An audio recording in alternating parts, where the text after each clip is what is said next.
김프로님의 미스터 마켓 네. 또 가보겠습니다. 헤드라인을 주십시오. 급전창구 카드론 심상치 않다. 규모 금리 연체율 3고. 아니 두 분은 카드론을 한번 써보신 적 있어요? 카드론? 네. 카드론까지는 안 써봤습니다. 현선은 현금 서비스. 안 해봤어요. 저 현선 한번 해봤어요. 생각보다 부채가 없으시네. 아 현금 네? 서비스는 안 해봤어요. 현금 서비스는 네. 그 저 체크 카드인 줄 알고 돈 찾았다가 네. 보니까 체크가 안 돼가지고 아 현금 서비스. 현금 서비스를 받은 적이 저는 있었어요. 저는 이제 직장 초년병 때 결혼하기 전후로 해서 이 카드론도 해보고 현금 서비스 왜? 많이 받아오거든요. 그때 뭐 술 드시느라고 그러기도 하고 뭐 그러기도 하고.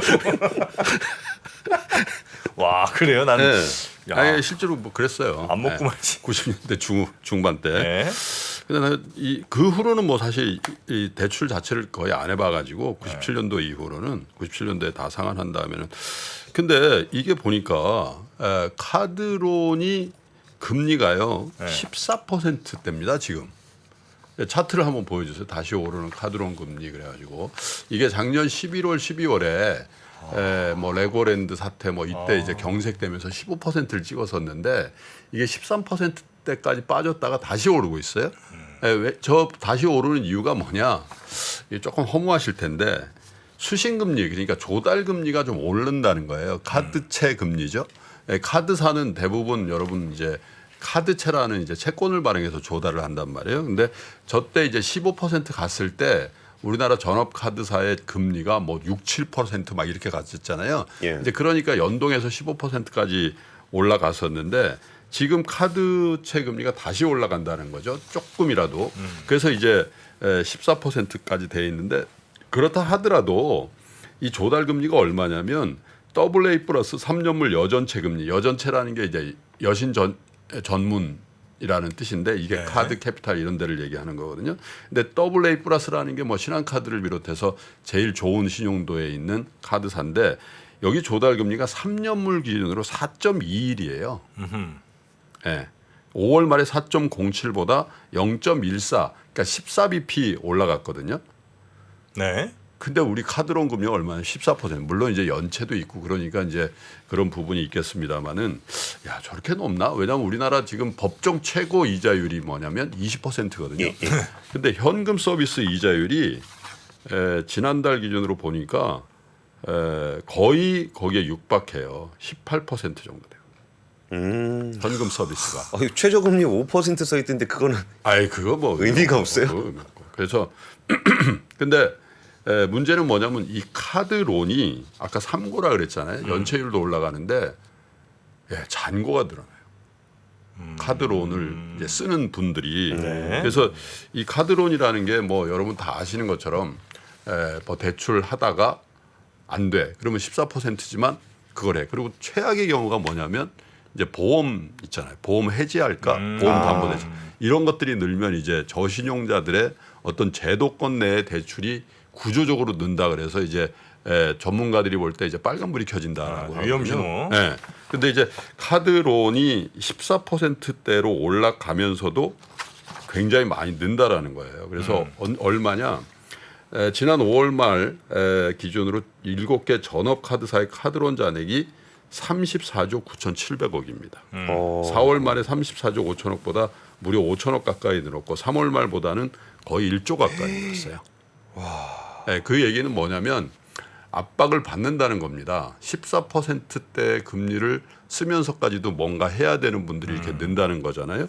그리고 현금 서비스는 지금 현재 한 17조 이렇게 되거든요. 네. 근데 이것도 늘고 있고 이 연체율이 얼마냐면 그 카드사 평균으로 3.86%예요.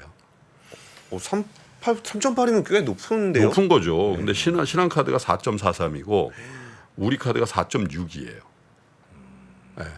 이게 은행이 보통 1% 언더니까 연체율이 근데 4% 넘으면 진짜 당연하죠. 높은 거죠. 당연한데 왜냐 급한 분들이 쓰는 게 이제 현금 서비스니까. 근데 이제 현금 서비스는 워낙 단기다 보니까 전체 가계대출의 연체율이 안 들어갑니다. 이게.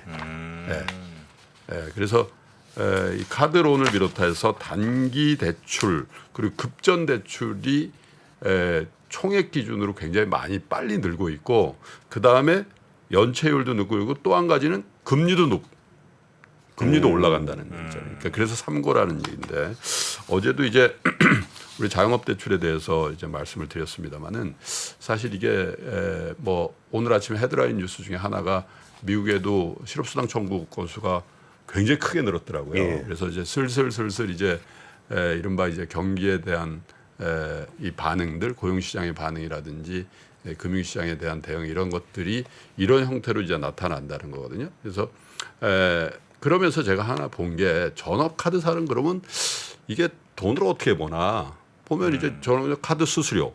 근데 카드 수수료 부분은 정말 비즈니스가 안 좋은 게 맞아요. 페이를 엄청 쓰시잖아요. 예. 저 같은 사람들이나 이제 카드 쓰는 거고 이제 페이를 엄청 많이 쓰다 보니까 카드사의 시장이 굉장히 많이 훼손당하고 있죠. 거기다가 이제 카드론 같은 것들인데 이거는 그야말로 어떻게 보면 장기로 땡겨가지고 단기로 주는 거니까. 예. 그리고 이런 연체율이 올라가면 사실상 이 20%에 딱 막혀 있고 그런 상태에서 시중금리가 높아지면 사업성은 굉장히 안 좋아지는 상황이거든. 그래서 삼성카드 전업카드사의 상장사죠. 삼성카드 주가를 한번 볼게요. 10년짜리. 예. 한번 보여주세요. 네. 예, 잊혀진 주식입니다. 잊혀진 주식. 재미없네요. 예. 저 주식을 만약에 2018년도 뭐 이 정도에 샀다? 그러면 저게 5만 4천 원 아닙니까? 2만 9천 원이니까 그냥 지루하게 빠지는 겁니다. 지루하게. 예. 그런데 카드 업계의 대표 주자인 미국의 비자하고 마스터카드 주가를 한번 볼까요? 10년짜리. 예? 네, 저게 비자 카드 주가입니다. 마스터카드 한번 보여주세요. 마스터카드 주가. 그게 무슨 생각을 한 거냐면 기본적으로 로컬 시장에서의 플레이어가 갖는 숙명적인 한계라는 거예요. 저게. 네, 비자 마스터는 이제 글로벌리 카드 프랜차이징의 대표. 그러니까 저게 이제 이른바 글로벌 스탠다드를 만들어 버린 거죠. 그죠? 네, 그러니까 이제 글로벌 시장에서 독점적인 위치를 차지하고 우리가 갖고 있는 아마 지갑에 갖고 있는 카드 중에 대부분 비자 마스터 없는 거 거의 없을걸요. 그렇죠. 없는 거라면 이제 아멕스 카드라든지 뭐 이런 정도겠죠. 그러니까 이제 다른 은행 카드라도 네. 그 밑에 다 비자 마스터가 그렇죠. 찍혀 있죠, 그죠? 근데 이제 그게 이제 우리가 갖고 있는 어떤 금융 서비스 쪽에서의 한계 같은 것들을 아주 극명하게 나타나는 거거든요. 그래서 사실 우리 은행들이나 금융기관들도 이제 해외 나가서 뭔가 해보려는 시도를 굉장히 많이 합니다. 지금 실제로 뭐 예를 들면 뭐 베트남 같은 데도 가서 보면 우리 은행 중에 신한은행이 굉장히 잘하고 있고 또 인도네시아 같은 데 가면 증권 리테일의 미래에셋증권이 1등이고 그래요. 실제로. 네. 그래서 그런 성과들을 내고 있긴 한데 그래서 우리가 어떤 서비스라든지 뭐 저게 꼭 은행 또 뭐 증권 카드 이런 것뿐만 아니라 일종의 서비스 산업에 대한 접근을 할 때 그게 이제 로컬의 성장의 한계 그리고 그게 규제라는 측면과 딱 맞닿아 있다라고 하면은 그 주식에 대한 접근도 좀 생각해 봐야 될 부분이 있다는 거죠. 근데 이제 아주 드물게라도 우리 이제 국내 바운다리를 넘어서 글로벌라이제이션에 성공한 기업들이 하나둘씩 나와주게. 그게 사실은 지금 산업별로 보면 엔터거든요.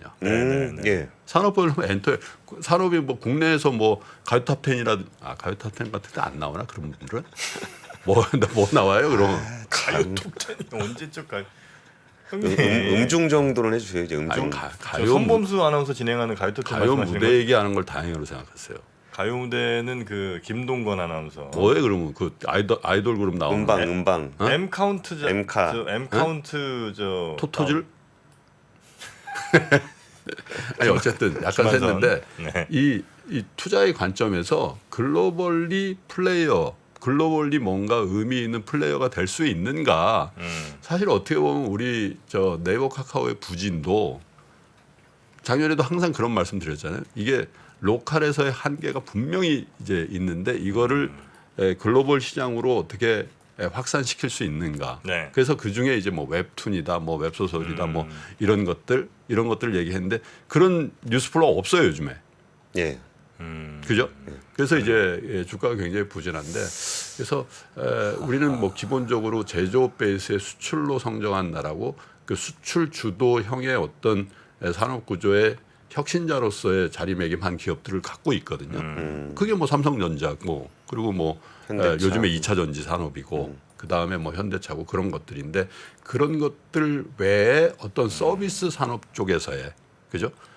글로벌라이제이션에 성공하는 기업들 그렇고 그게 완전히 봉쇄된 산업에 대해서는 주가 측면에서 상당한 기대를 좀 낮춰야 되는 게 아닌가라는 게 전업 카드사의 주가를 보면서 그런 생각을 했고 어쨌든 오늘의 이제 메시지가 카드사 주가를 얘기하려고 했던 건 아닙니다만은 어쨌든 우리의 그 신용도가 조금 떨어지거나 지금 좀 어려운 분들의 어떤 상황이 카드론과 또 현금 서비스의 연체율과 금리에 투영돼 있는 거 아닌가 그런 생각을 해봤습니다. 우리 권순희 팀장님 한 주 동안 또 고생 많으셨고 또 이번 주 압권도 재밌죠? 이번 주 재밌을 겁니다. 뭐 합니까? 그 글로비스 사장 인터뷰 하나 있고요. 또 그 추가로 준비한 얘기가 또 있는데 뭐였더라? 하도 많이 해서 갑니다. 그러니까 그 빨리 약 드시라니까. 스마트 브레인 큐. 여러분 깜빡깜빡 하실 때 놓치지 마시고요. 오늘 오후에 그 언더스탠딩에서는 요새 좀 어려운 석유화학 얘기를 좀 해볼까 생각하고 있습니다. 네. 아 그럼 그 나는 왜 이 미래에셋 현대카드가 진짜 없네. 빨리 이거 어떻게 해야 되는 거예요? 아무나 안 만들어줘요? 자기가 신청 안 했겠지. 신청을 안 한 거 아니에요? 신청? 아 그래요? 어디 신청? 미래에셋 신청하면 돼요? 미래에셋 현대카드 두 군데다. 아 두 군데 됩니까? 그 저 카드 한도 막 150만 원 이렇게는 안 하겠지 설마. 자 여기서 인사를 드리고요. 한 주 동안 고생 많이 하셨습니다. 고맙습니다. 예, 감사합니다. 시간이 흘러도 변하지 않는 여러 가지 원칙과 사고 체계는 존재하거든요. 대가들의 사고 체계, 투자 기법이 아니라 생각의 방법. 그런 거를 분해를 해서 재구성을 해서 하나의 어떤 틀로 조합을 하는 과정이 필요한 것 같다. 라쿤 자산운용 홍진채 대표의 거인의 어깨에 19년간 초과 수익을 달성한 그가 어떻게 주식 대가들의 투자법을 활용했는지 이 책에서 최초로 공개합니다. 대가들의 검증된 투자법을 여러분의 눈으로 직접 확인하시죠.